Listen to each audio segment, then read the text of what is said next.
All right, hi, and welcome. This is Robert Schuler coming to you from Melissa's Produce, the Test Kitchen. I am back now talking about spring trends. Recently, a couple of our associates came across some research information that has scorecarded the last 5 years in produce trends in stores across the country. And I'm gonna tell you some about them right now. First of all, and you may notice that some of these trends you might have been noticing on your dinner table or lunch table or whatnot, serving these to your family because you're not alone. Many consumers across the country are very excited about these produce items. So let us begin. The first category I'd like to talk about are mushrooms. Mushrooms are unique to the produce industry. They are typically not grown wild, though they are more difficult to extract from wild, but most of them are cultivated in kind of a enclosure where they are controlled by soil, temperature, and daylight. Mushrooms, there's so many different varieties that are available to you in the marketplace. And they each have their own flavor to them. One of the unique things about mushrooms is their umami, which is an extra sense. Umami gives it a meaty-like flavor, and it's one of the unique produce items that have this characteristic. Now let's talk about 5 of the most common varieties that you'll find in the marketplace. First of all, I'm holding in my hand the most common. They're called white mushrooms or button mushrooms. If you didn't know, mushrooms are completely edible. One thing you need to do about not just mushrooms, but all produce in general, is you really need to wash them off well because they might have traces of dirt within the mushroom or on the edge or whatnot because they are grown in very soft soils. So you'll notice that. And one thing that I like to do, and most people do, is you can actually just float them in water, in a bowl of water, and just swish them around, and that easily extracts any of the dirts that you may find on mushrooms. Another thing on mushrooms, when you buy them at the store, is that the stem is actually completely edible. Some people feel like they have to throw out the mushroom, but you might be throwing out a third of the meaty flavorness that the mushrooms come out. The second most common variety are brown mushrooms, or what they are called is Cremini, okay? Some of the mushrooms have a very similar look to them, so that's why it's important either you see the type of it on the package or on the label at the store, because like I said, each instills a different flavor, and that's why a lot of the chefs and authors of cookbooks use specific mushrooms for specific dishes. But a lot of times, mushrooms are interchangeable. Another really trending variety are Shiitake mushrooms. These kind of look like the larger brown mushrooms. They are larger in size. They do happen to have more cracks on the top of the mushroom. Unlike a brown one, has more of a smooth type head to it.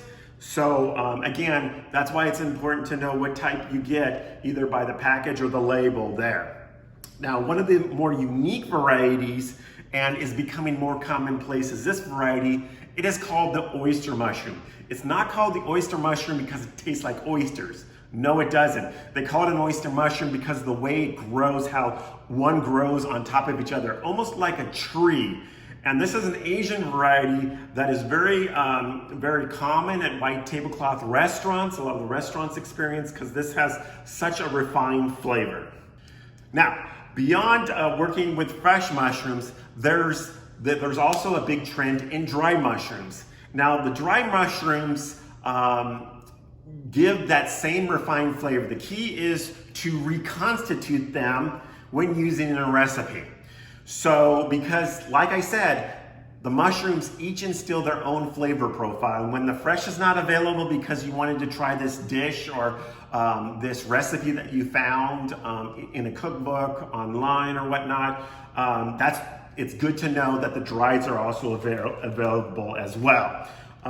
This is the Chanterelle variety. These are harder to find in the marketplace. This is one of the chef's favorite variety.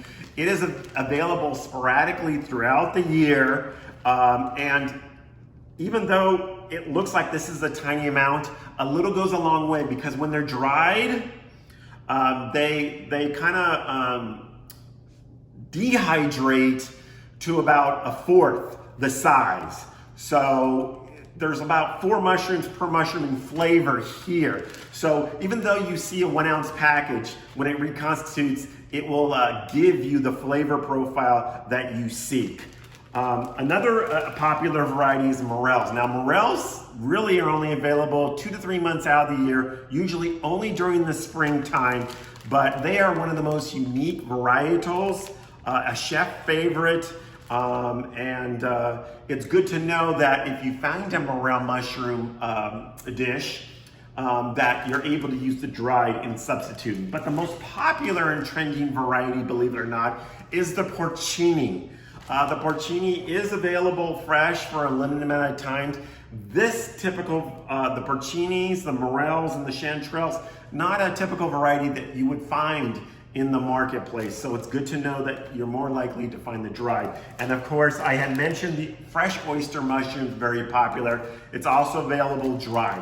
One thing about the mushrooms, they don't have a great shelf life. So if you're hesitant to try or buy a lot of mushrooms, you might want to start off with the dried to give you an idea of how it would taste, whether you use it in a breakfast, lunch, or dinner stew, or side dish, or with other vegetables as well. One of the most exciting newer items that we have is a chef mix, which encompasses many of the varieties that we have here in one pack. So look for the Melissa's chef mix as well.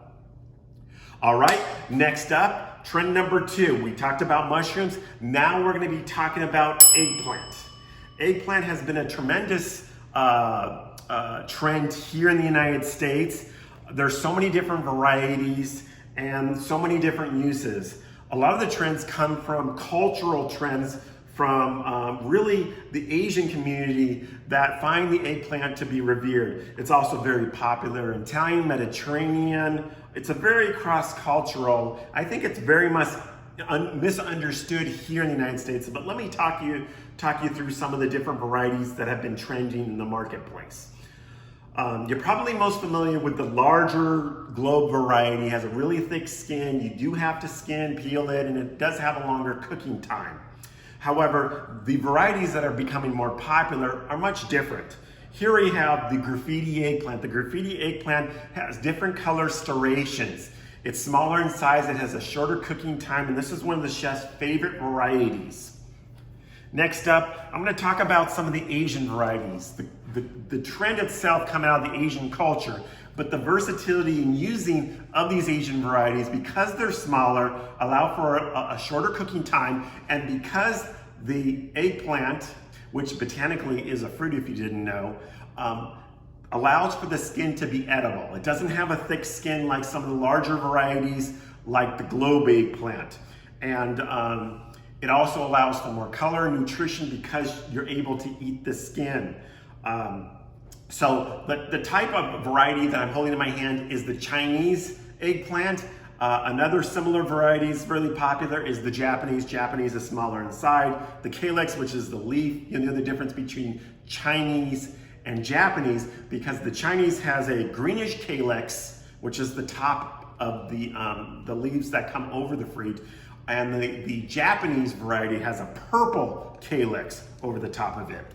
A couple other varieties, again, the skin are edible on all these Asian varieties. This variety looks like a miniaturized version or an immature variety of the globe. No, it isn't. This is full size.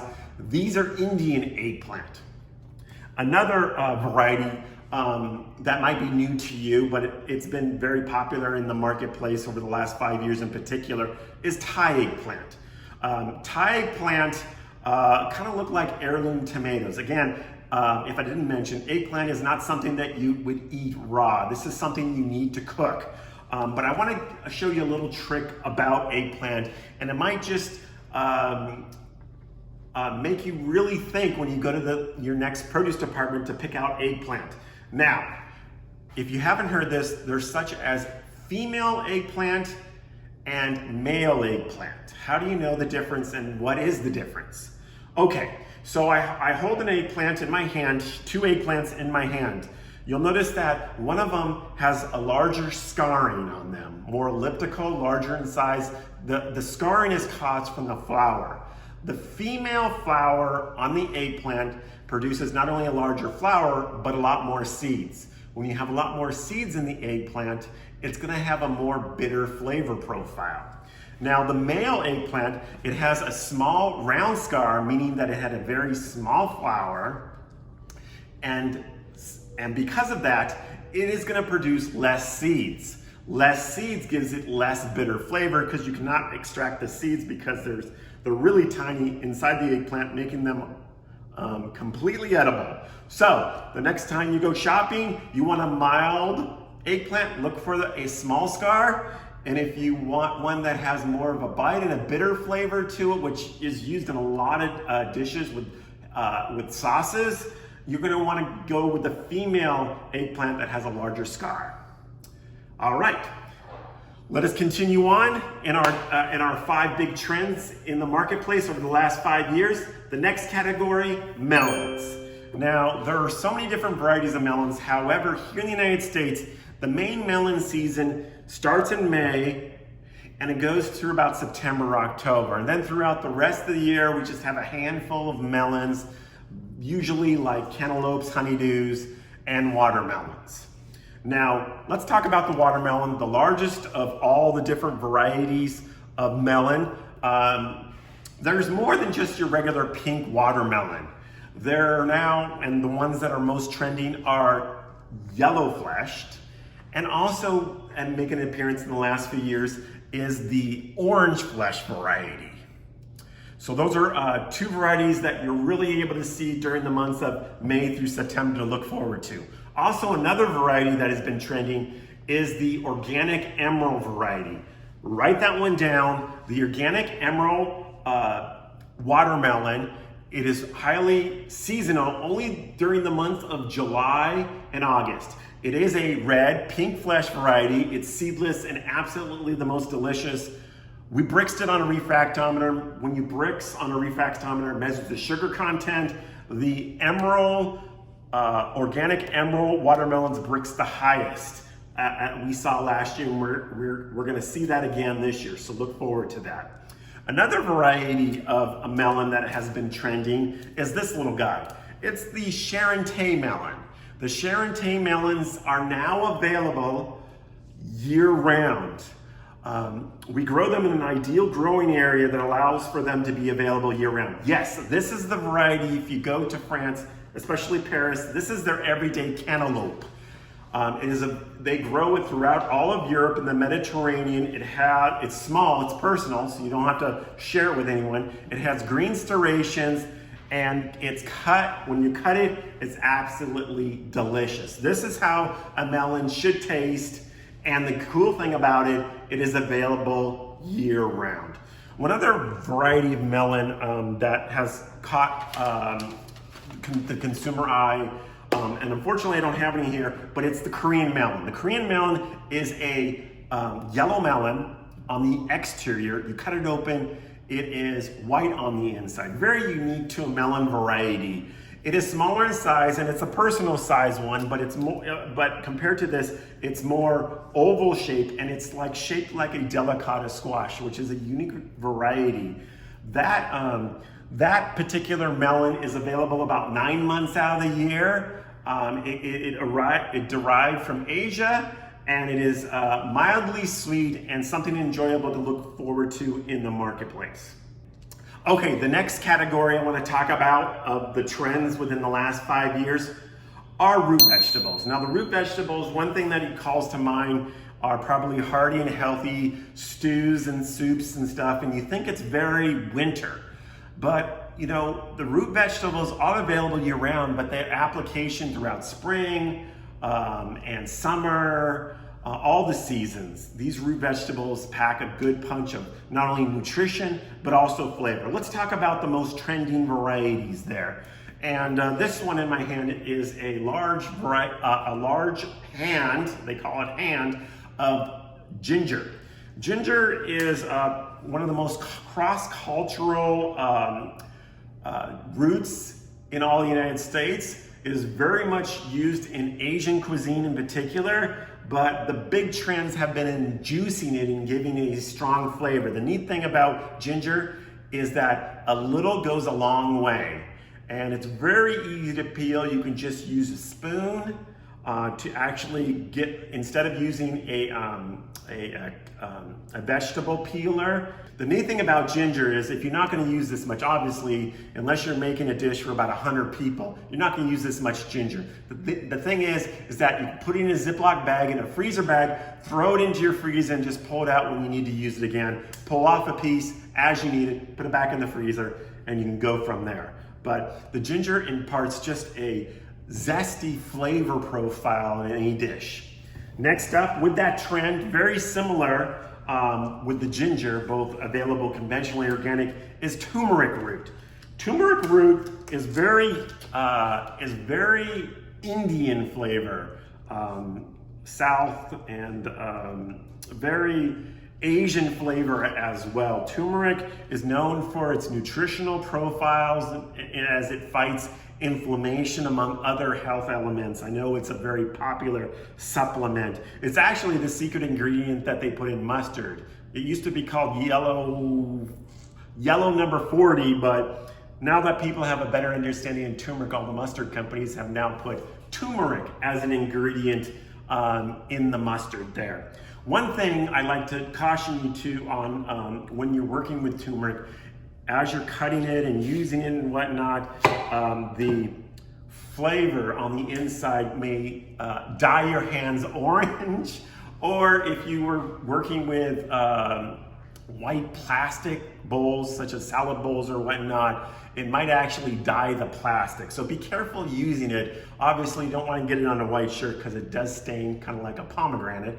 And the turmeric, just like the ginger, imparts a really distinct flavor. A little goes a long way, and just as you stored the ginger, you can store the turmeric just the same. Leave the piece in the freezer until you're ready to pull out. Use a spoon to peel it as well.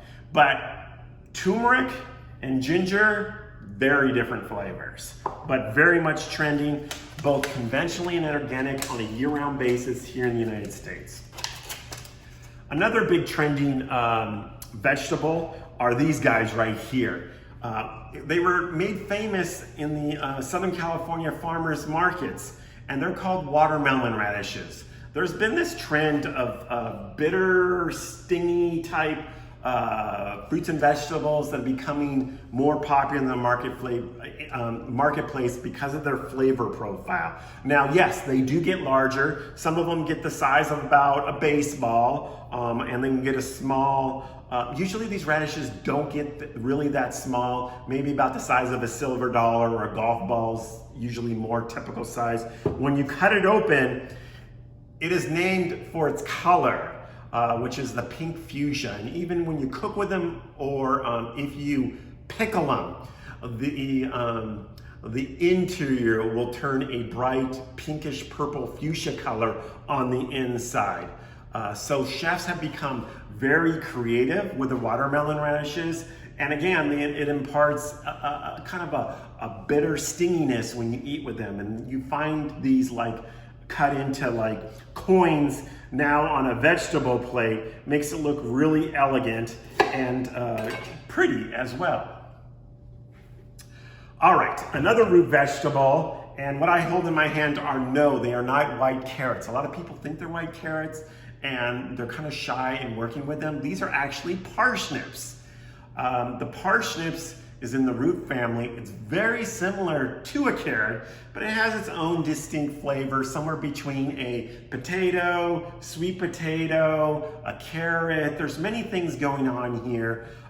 You need to, obviously, like you do all produce, wash them off really good. You don't have to necessarily peel them, but you definitely want to take off the stem end and the capped end tip before you start working with them. Some people like to peel them, but if you're doing a healthy stew or soup, you can actually just cut it and add it into the dish. So the skin is optional on parsnips. And then finally, one other root vegetable that has very much been trending here in the United States is celery root. Sometimes the celery root is just the bulb itself, or sometimes it actually has the stem on it. So don't be surprised that you'll see this ugly looking, gnarly vegetable in the produce department. Now, it is exactly what I say it is. It's the root of a celery. It's probably one of the most sustainable vegetables, because you not only can eat the bulb itself, but the tops as well. As you know, the celery stalks that you usually buy separately come with the celery. Now, when you're working with them, a lot of times they're eaten raw. They can be cooked as well, and they're used in a lot of salads. It imparts that celery without the crunch, the celery flavor without the crunch. And it's very toned down, has a lot of nutritional profile in it as well. So don't be scared, as gnarly as it looks, it's very flavorful, and chefs are just really loving to put this in a lot of dishes nowadays. Okay, we just talked about root vegetables. I'd now like to talk about one of the largest trends here in the marketplace. Because of migration and immigration of the Latin and Hispanic culture here in the United States, I'm going to present to you the 5 biggest category trends within the Latin cuisine, the Hispanic cuisine. The influence, of course, has been by the culture that has been now becoming the largest population here in the United States. Though Latin and Hispanic trends vary from region to region, on the West Coast, you're going to see more Hispanic, Latin, Mexican influence. Now on the East Coast, you're going to see a lot, in the Southeast, you're going to see a lot more influence by the Hispanic Latin culture of Puerto Rican and Cuban. However, a lot of their fruits and vegetables have very similar properties and profiles of the Hispanic consumer, which has now become the Americanized consumer, because the cuisine of the Hispanic and Latin has been so widely accepted here in the United States and revered and loved.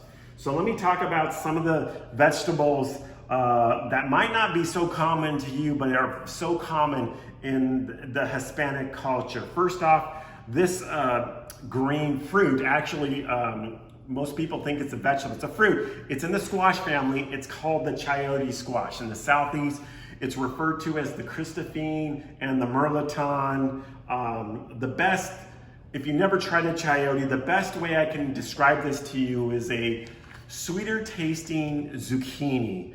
It is a hardy fruit, even though it's looked upon as a vegetable. It is cooked as a vegetable, just like zucchini is, botanically a fruit.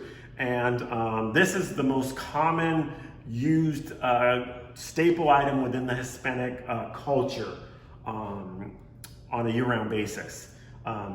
Next up, and this has been very unique in the marketplace, and typically it was used a lot just for burns and whatnot, and this is aloe vera. Aloe vera is not only used medicinally for burns and cuts and stuff like that to help you if you burn yourself, but it's actually totally edible as well after you skin it. And inside is the veg part that you do eat. It does have a unique texture to it, gel-like. And one of the big trends in aloe, though can be used in cooking, is used in water and drinks to add not only a unique flavor profile, but also texture in that drink. Another very common staple of the Latin Hispanic culture of foods are cactus pads. Now, I mentioned earlier about celery being very sustainable. This cactus is very unique in that it's sustainable as well and completely edible. The green is the paddle, that's the edible part. Now, during the fruiting season, it actually produces also a fruit. So it's unique in that it is eaten as a vegetable, and the fruit is enjoyed as well when it grows off the tip of the paddle. Now the paddle, for those who've never, if you've never tried it before, you need to learn how to be able to despine it. You'll see very small spines on it. You have to be careful handling it and cutting it down so it is edible and it's not sharp or anything like that. How I can describe the flavor, because a lot of people look at this who have never cooked with it before and saying, what is the flavor? Now, if you're a fan of like asparagus and broccoli, I would say it's more to that kind of flavor profile. One of the neat things about cactus leaves is that Melissa's also offers a package where it's cut and ready to go literally out of package. So you have to look for that as well. If you're scared to attempt a cactus pad with the spines and everything like that. So be careful working with it, but in the long run, it's something that's really delicious and very common in Hispanic cuisine. Next up, one of the biggest categories within the Hispanic cuisine is the use of chili peppers. Now, there's so many different varieties of chili peppers, but I'm going to talk to you about the ones that have been trending the most. Not only very colorful, but also flavorful. Believe it or not, the Shishito variety is a variety that was not dominant in the Hispanic culture, but dominant in the Asian culture. This is a Japanese variety. In the European, they're called padrones, and they're very similar to the Shishitos. The Shishitos is one of the unique varieties where, all in all, they're usually considered very mild. Maybe 1 out of every 10 is a little hotter, but it's very palatable, even for kids who can't handle a lot of heat, because they just don't have a lot of heat. Less than an Anaheim, less than a poblano chili, but a little bit more heat because a lot of people believe that they're more like a bell pepper, but the flavor profile is just delicious and easy to enjoy in the kitchen with your whole family.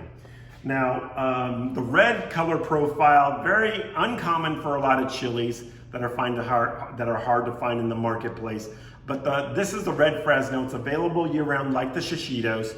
It has the heat level of about a jalapeno. It is substitutable for a jalapeno because you rarely will ever find red jalapenos in the marketplace. But one thing about the red, a generalized thing about red chilies is that they do offer a sweeter profile beyond the heat.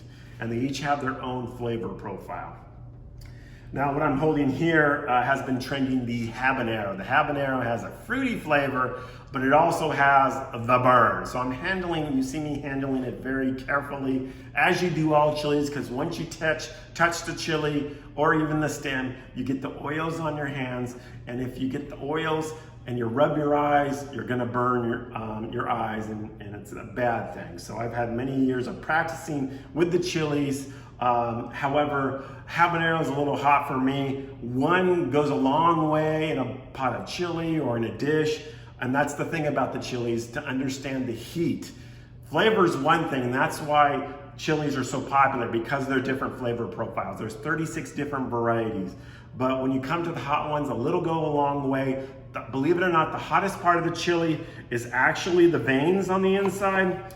The secondary are the seeds. So when you're working with the chilies and you want to relieve some of the heat out of it so you don't make your dishes hot, make sure you extract the seeds and the veins, and then just cut up the flesh and the skin, which is completely edible and where all the flavors are held in the chili.